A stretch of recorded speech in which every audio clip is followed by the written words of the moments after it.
The massive alien ship appeared at the edge of Earth's solar system on a Tuesday morning. It was the size of a small moon, covered in dark metal that seemed to absorb light. Strange symbols glowed along its surface in patterns that hurt to look at directly. The ship had traveled across the galaxy for one purpose: to deliver humanity's final ultimatum. Inside the ship's command center, Ambassador Zixthera stood 12 feet tall. Her body was made of living crystal that changed colors with her emotions. Right now, those crystals pulsed with the deep purple of authority and the gold of inevitable victory. She had done this same task on 47 different worlds. Each time, the primitive species had surrendered within hours of seeing her ship. Zixthera touched a control panel with one of her 6 arms. The communication system came alive, broadcasting on every frequency that the backward humans used. Her voice carried the weight of 50,000 years of galactic civilization. "Primitive beings of the third planet," she began. Her words automatically translated into every Earth language. "I am Ambassador Zixthera of the Galactic Council. Your species has been observed and judged. You have 72 of your planetary rotations to surrender completely to galactic law." She paused, letting the weight of her words sink in. "You will dismantle all military forces. You will submit to administrative restructuring. Your governments will be dissolved. Your resources will be managed by proper galactic authorities. Compliance is not optional. This is your only warning." The message traveled at light speed toward the small blue planet. Zixthera settled back to wait for the terrified response that always came. Usually, the primitive species would flood all channels with panicked communications. Their leaders would argue among themselves. Their military forces would scramble uselessly. Within hours, they would beg for mercy. But something unexpected happened. The first response came from Houston, Texas. The signal was weak and carried the background noise of what sounded like construction equipment. A human male voice spoke, slightly slurred as if he had been drinking. Yeah, hi there, Sparkles." The voice paused. There was a sound that Zixthera's translation system identified as laughter. "Good luck with that whole surrender thing. Really. I mean it." Zixthera's crystals flashed bright red with confusion. She replayed the message 3 times. The tone was all wrong. Where was the fear? Where was the desperate pleading? More responses began flooding in from all over Earth. A teenage girl from Tokyo giggled before saying, "Oh wow, another alien invasion? It's only Tuesday. Mom's going to be so annoyed if this interferes with dinner." An elderly man from Ohio spoke, slowly, as if explaining something obvious to a child. "Son, I've been through 3 wars, 5 economic crashes, and 40 years of marriage. You're going to have to do better than flying around in a big fancy spaceship to impress me." A woman who identified herself only as Dave from accounting said, "Look, Crystal Person, I've got quarterly reports due on Friday. Can we maybe schedule your whole galactic conquest thing for next week? I'll check my calendar." Zixthera's emotional crystals cycled through colors so quickly they looked like a disco ball.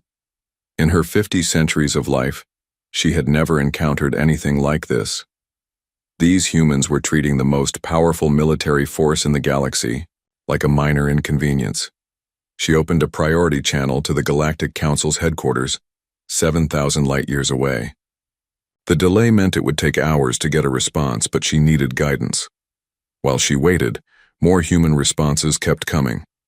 They ranged from polite disinterest to outright amusement. A group of humans in something called Australia sent back what appeared to be a video of themselves having a barbecue. One of them raised a bottle of beer toward the camera and said, "Cheers, mate. Thanks for stopping by." The most disturbing response came from the humans' global information network, which they called the Internet. Within 3 hours of her ultimatum, humans had created what they called memes about the situation. They were sharing images of her ship with captions like, "When you threaten Earth but forgot to check if anyone cares," and "Alien invasion on a Tuesday. That's a Wednesday problem." Zixthera tried to understand what she was seeing. On every other world, her ultimatum had been the most important event in that species' history. On Earth, it wasn't even trending on their social media platforms. The most popular topic was apparently something called cat videos. She studied the human responses more carefully. There was no fear in their voices, no panic in their body language. They weren't scrambling to organize defenses or holding emergency meetings. Most of them seemed to be going about their normal, daily activities. This was impossible. Her ship carried enough firepower to crack continents. The Council's fleets could sterilize planets. How could these primitives be so calm? Zixathera decided to monitor Earth's military communications, expecting to find frantic preparations hidden from the civilian population. What she found instead made her question her translation software. "General Morrison, sir, we're getting reports of that alien ship everyone's talking about," said a young human soldier. "The big crystal thing? Yeah, I saw the news. Any indication they're actually going to do anything threatening?" "No, sir. They're just sitting there." "Well, keep an eye on them. Let me know if they start acting like an actual threat instead of a really expensive tourist." Zixathera's crystals went completely clear with shock. These humans weren't even treating her as a military threat. They were discussing her arrival like it was mildly interesting weather. The response from Council headquarters finally arrived. The message was predictable.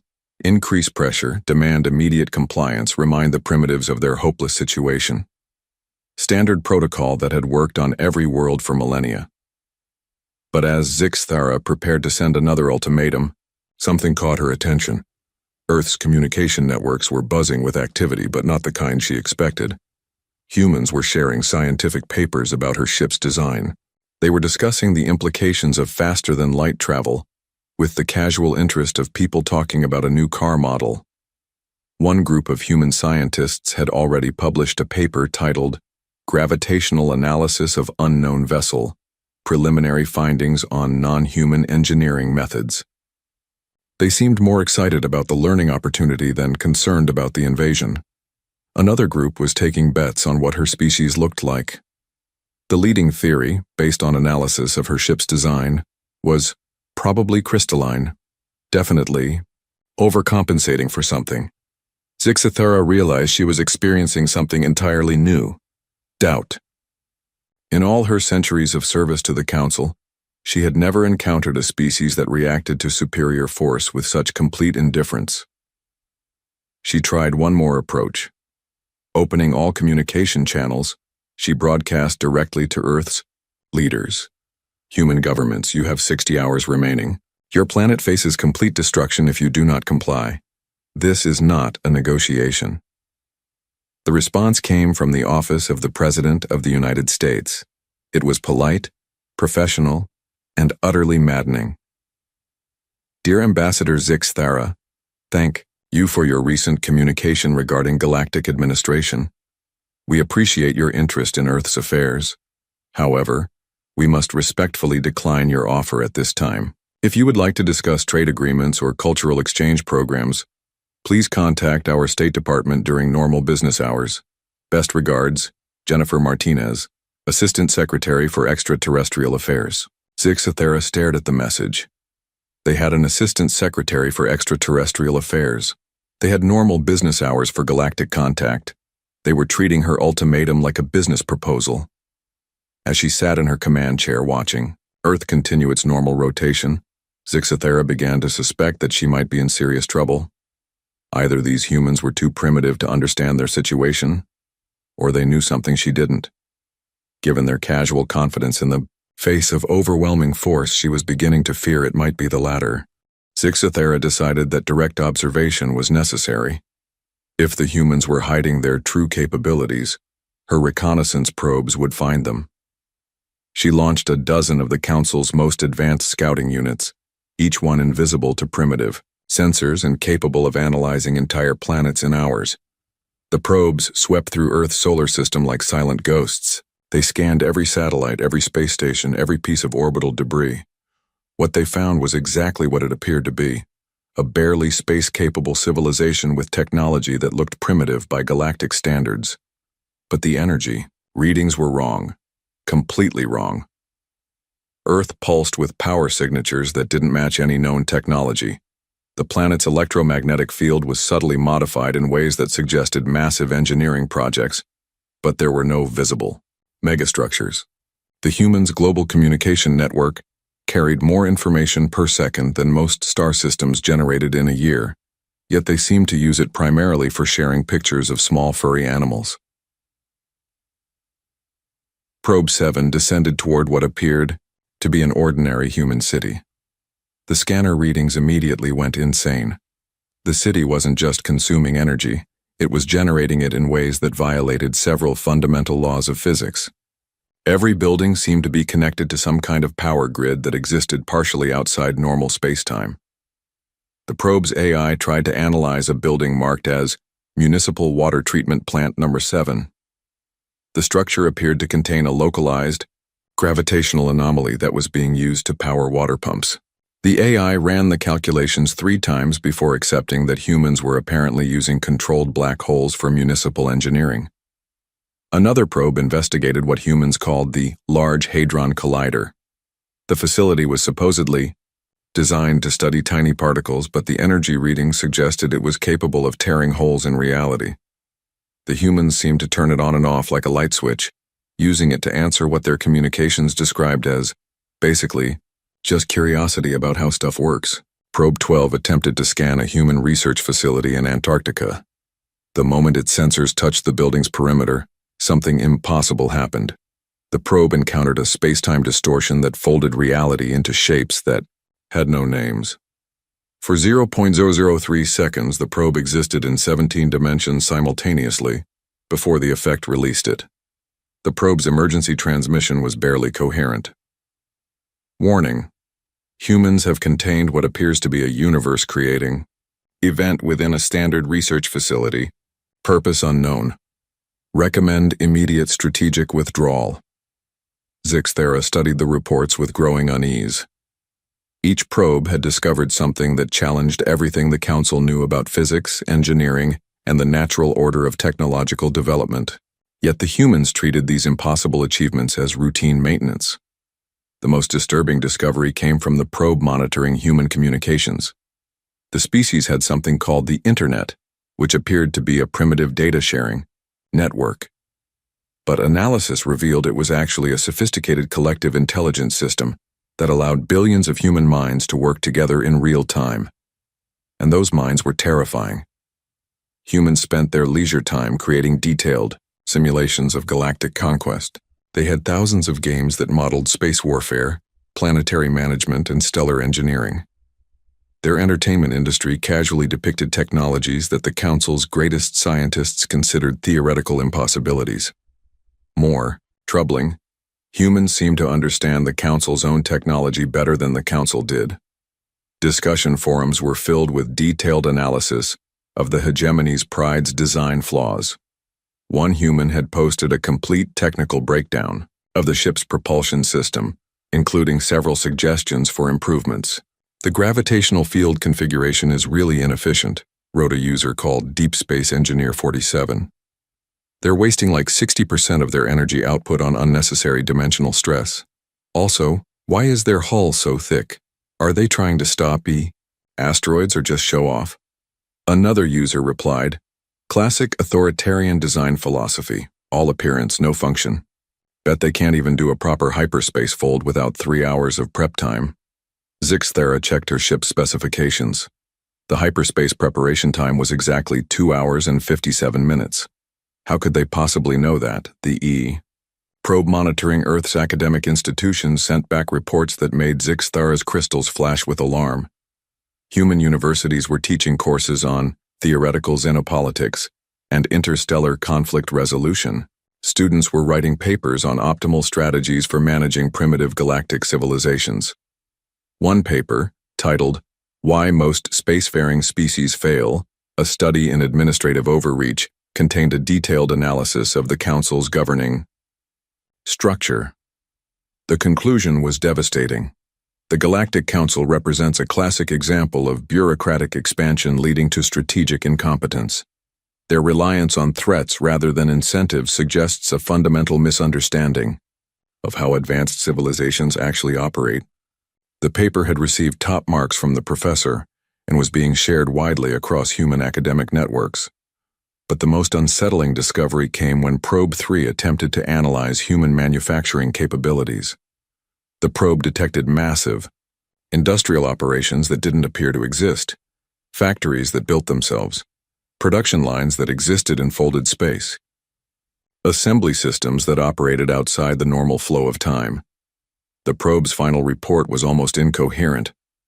Humans appear to have solved the resource scarcity problem by simply opting out of scarcity-based economics. They manufacture matter at the quantum level. Their industrial capacity is theoretically unlimited. Recommend immediate council evacuation of this sector. Zixthara sat in her command chair, surrounded by reports that painted an impossible picture. According to her sensors, Earth was inhabited by primitives who had barely figured out space travel. According to the same sensors, those primitives had casually solved engineering problems that had stumped galactic civilization for millennia. She opened a direct channel to Earth's surface, hoping to speak with someone who could explain what was happening. "Hello," said a cheerful human voice. "You've reached Earth's Extraterrestrial Relations Department. Your call is important to us. If you're calling about invasion plans, press 1. For trade negotiations, press 2. For tourism information, press 3. For technical support, press 4. Zixthara pressed 1. Thank you for calling about invasion plans. Please hold while we connect you to a specialist. Your estimated wait time is 3 minutes. Soft music began playing. It was actually quite pleasant. When someone finally answered, it was a young woman who sounded like she was drinking coffee. "Hi there, this is Sarah from Invasion Response. I see you're calling from the big crystal ship. How can I help you today? This is Ambassador Zixthara of the Galactic Council. I have delivered your species' final ultimatum. You have 57 hours to surrender." I see that in our system. Yeah, we got your message. Super dramatic, by the way. Really nice. Use of the whole inevitable doom theme. Very classic. Zixthara's crystals flickered with confusion. Do you understand what I'm telling you? Your planet faces complete destruction. Oh, absolutely. Really appreciate the heads up. Thing is, we're going to have to pass on the whole surrender option. It's just not really our style, you know? You are refusing the Council's demand? Well, refusing sounds so negative. We're just politely declining. Like when someone invites you to their boring party, but you already have plans to wash your hair. Zixthara felt something she had never experienced before. Complete bewilderment. Human female, your species possesses no significant military technology. Your ships cannot leave your own solar system. How do you expect to resist the Council's forces? Sarah's laugh was warm and genuine. Oh, honey, is that what you think? That's adorable. Hold on 1 second. There was a brief pause. Zixthara could hear typing and what sounded like a microwave beeping. Okay, I'm back. Sorry, lunch was ready. So here's the thing about our military technology. We don't really do the whole giant scary spaceship approach. It's a bit too obvious, like why would you want everyone to see you coming? What are you implying? Nothing. Just that there might be more to the situation than meets the eye. Anyway, I've forwarded your contact information to our diplomatic team. They'll probably want to set up a meeting sometime next week. Thanks for calling. The communication ended. Zixthara stared at her console in disbelief. The human had hung up on her, on the representative of the most powerful military force in the galaxy. She tried calling back. The same cheerful music played, followed by a new voice. Earth Extraterrestrial Relations. This is Mike. Oh, hey, you're the crystal person from the big ship, right? Sarah mentioned you might call back. What can I do for you? I demand to speak with your military leaders immediately. Sure thing. Let me transfer you to the Pentagon. Just a heads up, though. General Morrison is in a really good mood today. His daughter just got accepted to college. The line transferred. A gruff human voice answered. Morrison here. You must be our galactic visitor. How's the view from up there? General Morrison, I have threatened your planet with complete annihilation. Why are you not mobilizing your defenses? General Morrison C. The Council's emergency session was held in the great crystal chambers of their capital world. Representatives from 300 species gathered in holographic form, their various shapes and sizes creating a bizarre assembly of galactic power. Zixathara stood at the center, her crystals dim with uncertainty. The humans refuse to surrender, she reported to the assembled leaders. They show no fear of our capabilities. Counselor Vextar, a massive reptilian being whose species had conquered half their galaxy sector, slammed a clawed fist against his podium. Impossible. No primitive species has ever refused council authority. You must have made an error in communication. I assure you the communication was clear. The humans understand our demands. They simply don't care. The chamber erupted in confused chatter. Representatives spoke in dozens of languages, but the message was the same. This had never happened before. High Chancellor Mordak, eldest of the council members, raised one of his tentacles for silence. His ancient voice carried the weight of millennia. If the humans will not surrender to authority, they must be taught to fear superior force, demonstrate our power, destroy something they value, but leave them alive to reconsider. The decision was unanimous. The Council would use their stellar fracture cannon to split Earth's moon in half. It would be a precise demonstration, terrifying but not extinction level. Every species that had ever witnessed such power had immediately begged for mercy. Zixathara returned to her ship and began charging the weapon. The stellar fracture cannon drew power from the ship's core, building energy that could crack continents. The targeting systems locked onto Earth's moon, calculating the perfect strike to split it cleanly without sending dangerous debris toward the planet. On Earth, Sarah Chen was having a normal day at the Lunar Research Station's control center in Nevada. She was reviewing data from the automated systems on the moon's surface when her computer chimed with an unusual alert. "Huh," she said to her colleague, Dr. James Park, who was eating a sandwich at the next desk. "Looks like someone's pointing a really big energy weapon at the moon." James looked up from his lunch. "The crystal ship people?" "Yeah. Pretty impressive power buildup, actually. Want to see?"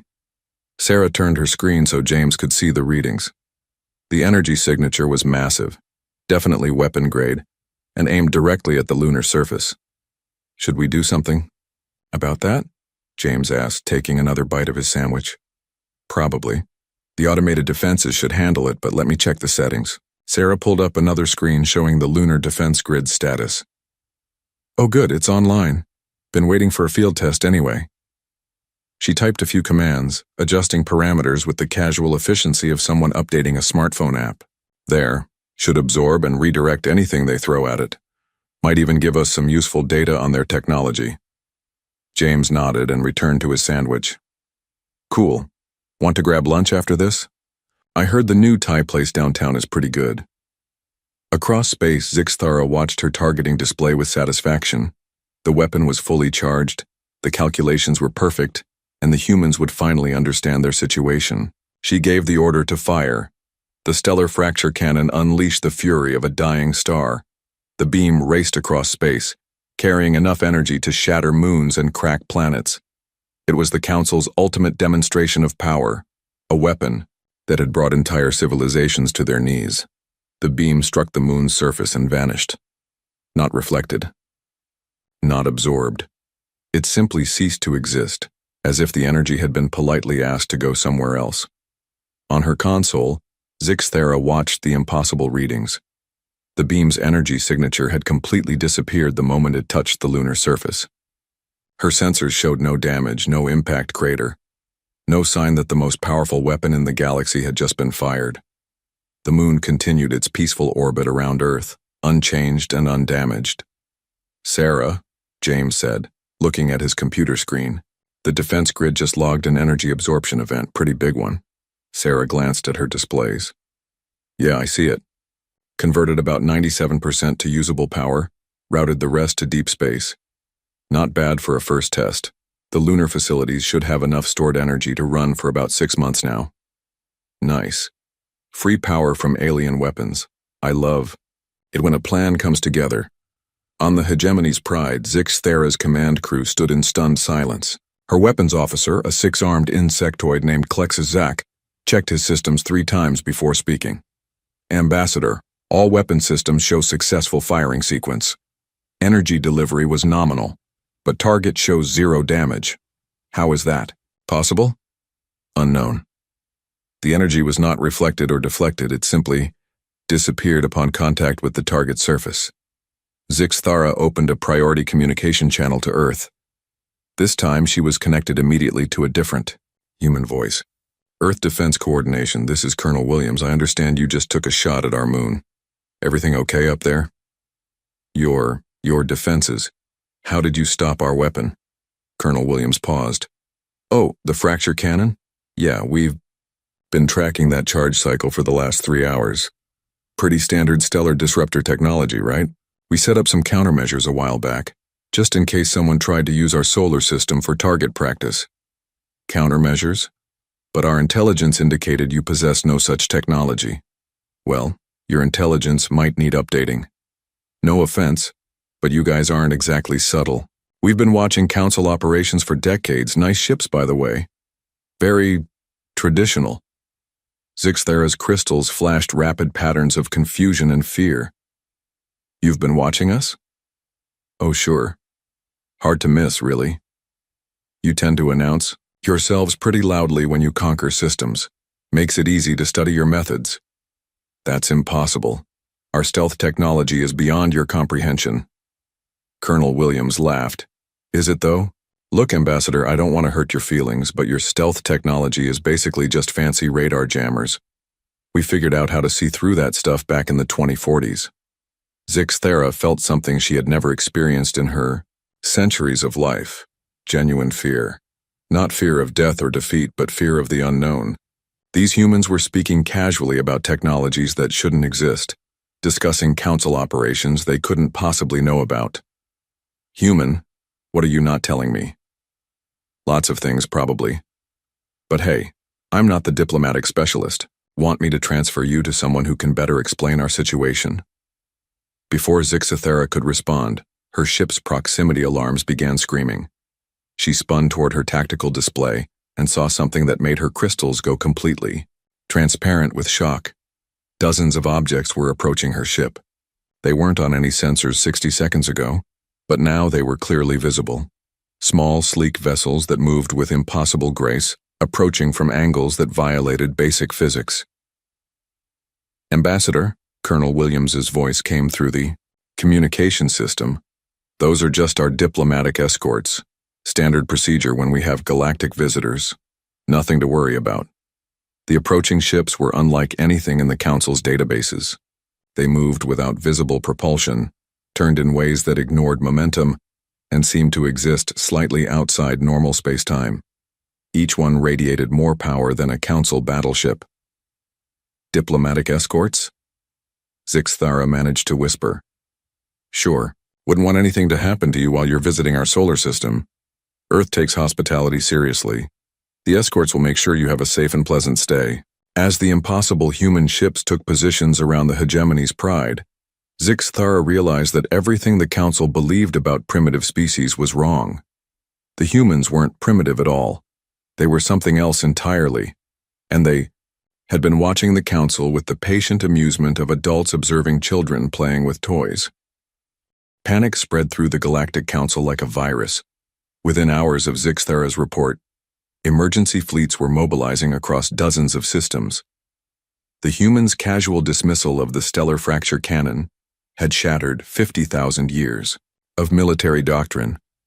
High Chancellor Mordak convened the Council's most secret organization, the Strategic Intelligence Division.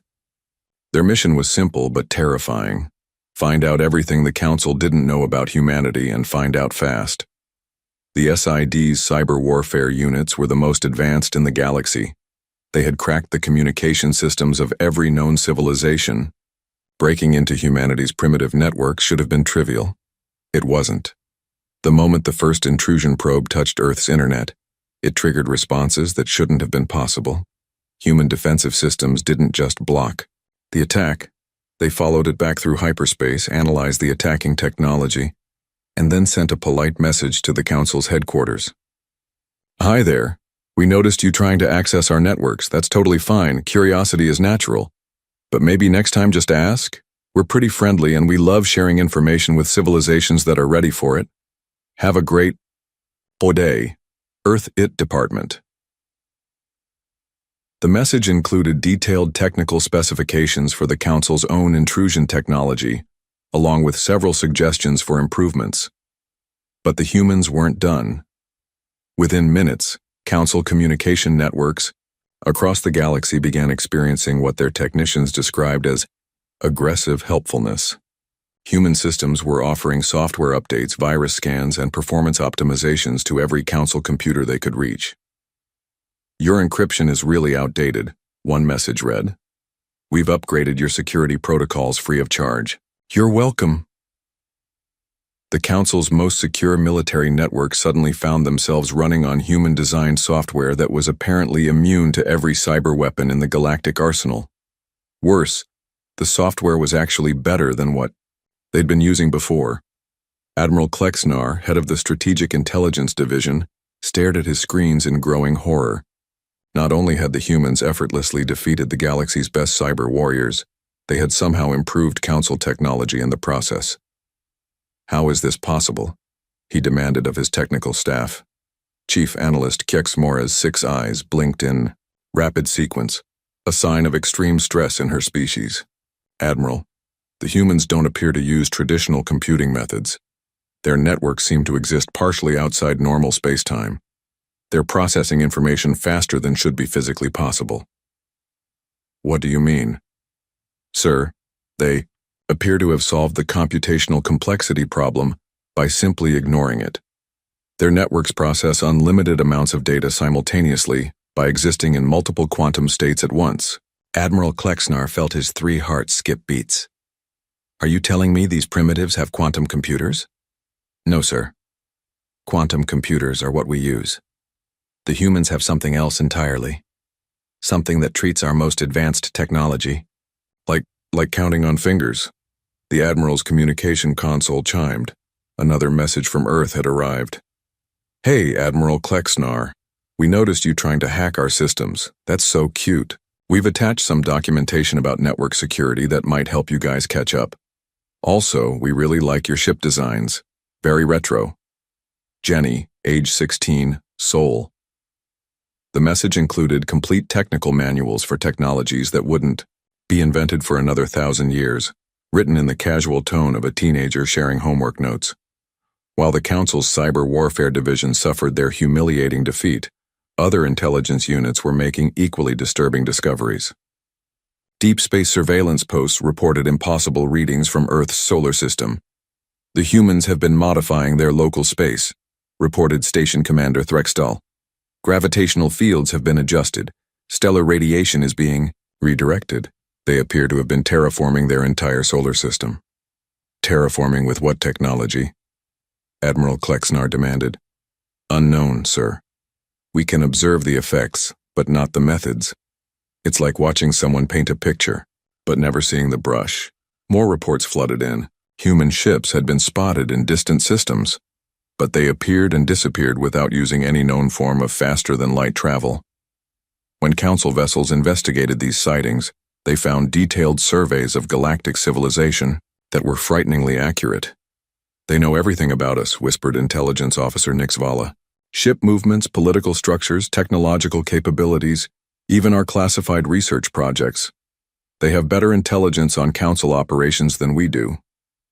The final piece of the puzzle came from the most shocking source of all, the Council's own historical archives.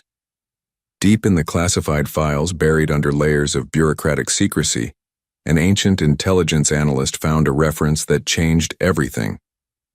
"Admiral," the analyst's voice shook as he delivered his report, "I found something in the old files. Earth has been under observation for over 200 years. Yes, we know that. Standard procedure for primitive worlds. No, sir, you don't understand. Earth has been under observation by someone else. For the past 50 years, our surveillance teams have been filing reports about mysterious technical failures, missing data, and equipment malfunctions near the human system. We assumed it was natural interference." Admiral Klexnar's blood ran cold. "Are you telling me someone else has been watching the humans?" "No, sir. I'm telling you the humans have been watching us. Every malfunction, every missing file, every piece of lost data. It all corresponds to human space activity. They've been studying us while we thought we were studying them.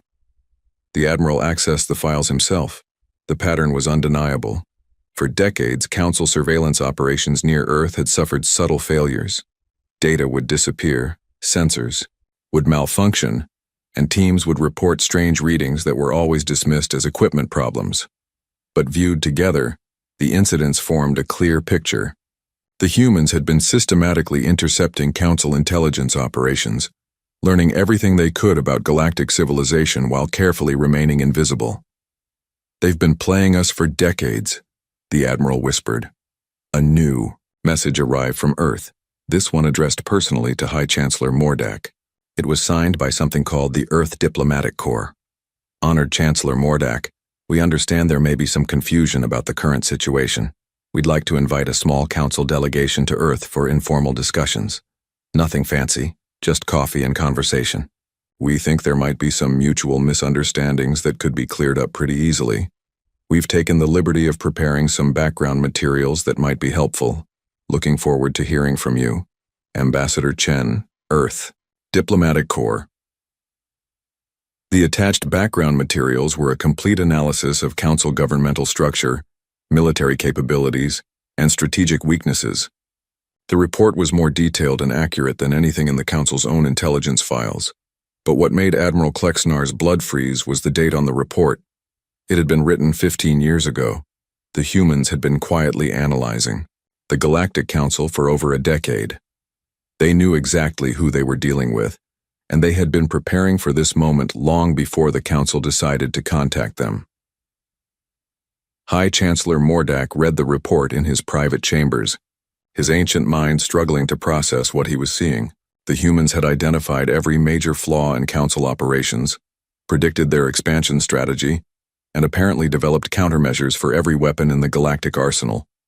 More terrifying, they had done it all while maintaining the appearance of a primitive, spacefaring civilization.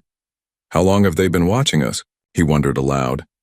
His personal aide, a timid creature called Pixlack, brought him another message that had just arrived from Earth. "Actually, about 73 years. The message read, "We started paying attention when you annexed the Veltorian system. Really aggressive move, by the way. We decided we should probably keep an eye on you folks just in case you headed our direction. Hope you don't mind. Dr. Martinez, Earth Historical Analysis Department." Mordak stared at the message. 73 years. The humans had been studying them since before most current Council members had been born. Another communication arrived, this one from Earth's Xenological Research Institute. "Hi, Chancellor. We've been reviewing your species expansion patterns, and we're a bit concerned about your resource management strategies. You're going to run into some serious sustainability issues in about 50 years if you keep up the current consumption rates. We've attached some suggestions that might help. Also, your FTL technology is super inefficient. We could probably help with that too. Dr. Sarah Kim, Sustainable Galactic Development." The attachment contained detailed economic models that accurately predicted every resource crisis the Council was secretly struggling with. It also included technical specifications for FTL improvements that would increase efficiency by 300%. Mordak summoned his chief economic advisor. "Are these human projections accurate?" The advisor's voice was barely a whisper. "More than accurate, Chancellor. They've identified problems we haven't even recognized yet, and their solutions." The Council's emergency response was swift and overwhelming. Every available warship from 300 civilizations converged on Earth's solar system. The Armada was the largest military force ever assembled in galactic history. Over 10,000 vessels representing the combined might of half the galaxy. Admiral Klexnar commanded the fleet from the Super Dreadnought Council's Wrath, a ship so massive it had its own gravitational field. As they dropped out of hyperspace, he expected to see a terrified human civilization cowering behind whatever defenses they could muster. Instead, he found a welcome sign. It was enormous, easily visible from space, spelled out in lights, across an entire continent. "Welcome to Earth galactic visitors," it read with a smaller message below. "Please proceed to designated coordinates for check-in. Complimentary refreshments available." Admiral, his tactical officer reported. "We're receiving a guidance signal directing us to specific positions throughout the solar system. Ignore it. Take standard invasion formation." "Sir, we're trying, but our navigation systems are being assisted. The ships are being moved into the positions indicated by the guidance signal." Klexnar watched in horror as his massive fleet was gently but irresistibly maneuvered into neat, organized parking spaces throughout the solar system. Ships that tried to resist found their engines politely overridden by systems that shouldn't have been able to interface with Council technology. "This is impossible," he muttered. "How are they controlling our ships?" His communication officer looked up from her station. "Admiral, we're receiving a transmission from Earth's surface." The screen filled with the image of a human woman sitting at what appeared to be an ordinary desk. She wore a simple uniform with a name tag that read, "Dr. Sarah Chen, Earth Tourism Board." "Hello there," Dr. Chen said with a bright smile. "Welcome to the Sol system. We're so excited to have you visit. I see you brought quite a large group. That's wonderful. We love hosting big events." Admiral Klexnar found his voice. "Human, you are facing the combined military might of the Galactic Council. Surrender immediately or face annihilation." Dr. Chen's expression shifted to one of polite confusion. "Oh my, I think there might be some misunderstanding. You're not here for the invasion thing, are you? Because we already sorted that out with your council leadership." "What do you mean, sorted out?" "Well, we filed the proper paperwork with the Universal Arbitration Network. Your council's management contract for this galactic sector was terminated due to performance issues. We've assumed administrative responsibility for the region." The Admiral's mandibles clicked rapidly with stress. "What is the Universal Arbitration Network?" Dr. Chen blinked in surprise. "Oh wow, you guys really are out of the loop, aren't you? The UAN has been managing galactic governance disputes for about 12,000 years. They're the ones who originally gave your council administrative authority over this sector." She tapped her tablet a few times. "Yeah, here we go. Your performance review from last cycle was pretty rough. Excessive use of force, poor resource management, declining satisfaction, ratings from subject species. The UAN has been looking for a replacement administrator for about 50 years now." "This is impossible," Admiral Klexnar said. "The council reports to no higher authority." Yeah, that's part of the problem. See, when you're granted administrative authority over a galactic sector, you're supposed to actually administer it, help civilizations develop, mediate disputes, maintain trade routes, that sort of thing. But you guys kind of turned it into a conquest and exploitation operation. Dr. Chen's tone remained cheerfully professional, like a teacher explaining a simple concept to a confused student. The UAN was getting complaints, lots of complaints. And when they offered your council performance improvement assistance, you guys ignored them. So they started looking for someone else to take over. Admiral Klexnar felt reality shifting around him. Someone else? Us. Humanity submitted a bid for galactic administration about 20 years ago. We had to go through a pretty extensive evaluation process, but we finally got approved last month. The paperwork just went through on Friday. Dr. Chen smiled warmly.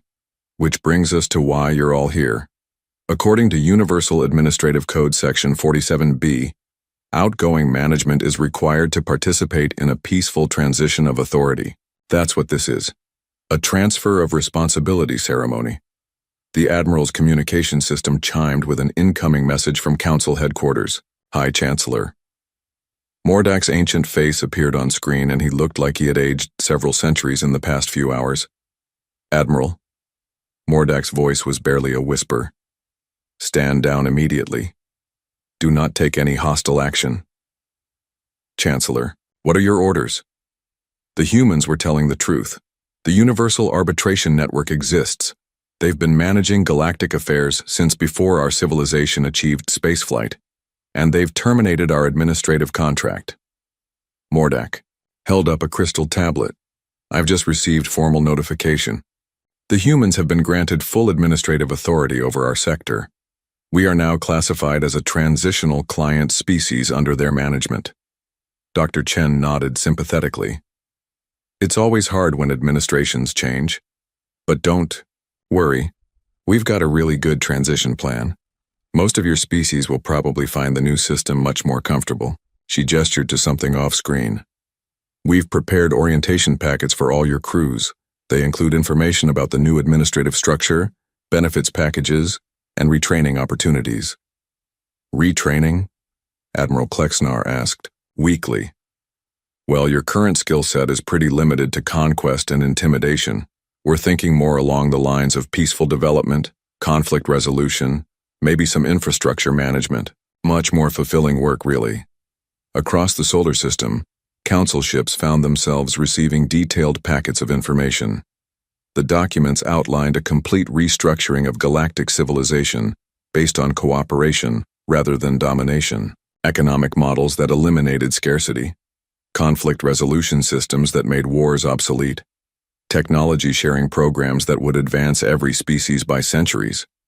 This is madness, Admiral Klexnar protested. You cannot simply take over galactic civilization. Dr. Chen looked puzzled. Take over? Oh no, we're not taking over anything. We're just fixing the management problems. The UAN has been very clear about their expectations for the new administration. She pulled up another screen. See, the thing is, galactic civilization has been struggling for a while now. Resource conflicts, territorial disputes, technological stagnation. The previous management approach wasn't really working out. Our civilization has lasted 50,000 years. Oh, absolutely. And that's impressive longevity. But longevity isn't the same as success. Your species' happiness indices have been declining for millennia. Economic inequality is at historic highs. Most member civilizations report feeling unsatisfied with current galactic leadership. Dr. Chen's expression was genuinely sympathetic. Look, we're not saying the Council did a bad job on purpose. Administrative work is really hard, especially at galactic scale. But humanity has some experience with complex systems management, and we think we can make some improvements. Admiral Klexnar felt the weight of inevitability settling on his shoulders. What happens to us now? Well, that depends on what you want to do. We've got lots of opportunities available. Some of your people might enjoy working on terraforming projects. Others might like our new interstellar communication network. We're always looking for beings with translation skills. She paused thoughtfully. Actually, your species would be perfect for our new Galactic Cultural Preservation Initiative. You have extensive knowledge of historic civilizations that we'd love to help document and maintain. And if we refuse? Dr. Chen looked genuinely confused by the question. Refuse what? To participate in galactic civilization? Why would you want to do that? She gestured toward the view of space outside her window, where Council ships sat in their assigned positions like students in a classroom. Look, we know change is scary, but we're not here to punish anyone or destroy anything. We're here to make things better. For everyone, including you guys. Dr. Chen stood up from her desk and walked to the window. The galaxy is an amazing place, full of incredible beings with fantastic capabilities. But for the past 50,000 years, most of that potential has been wasted on conquest and control. She turned back to the camera. We think it's time to try something different, something that lets every species contribute their best instead of just following orders. Admiral Klexnar found himself asking a question he never thought he'd voice. What if you're wrong? What if this new system fails? Dr. Chen shrugged. Then we'll try something else. That's what humans do. We experiment, we adapt, we keep trying new approaches until we find something that works better. She smiled. But between you and me, Admiral, we're pretty confident about this one. We've been planning it for a long time. As if summoned by her words, more human ships began appearing throughout the solar system. Not the small escorts from before, but massive vessels that dwarfed even the Council's super dreadnoughts. They moved with impossible grace, their hulls shimmering with technologies that seemed to bend reality around them. Transition support teams,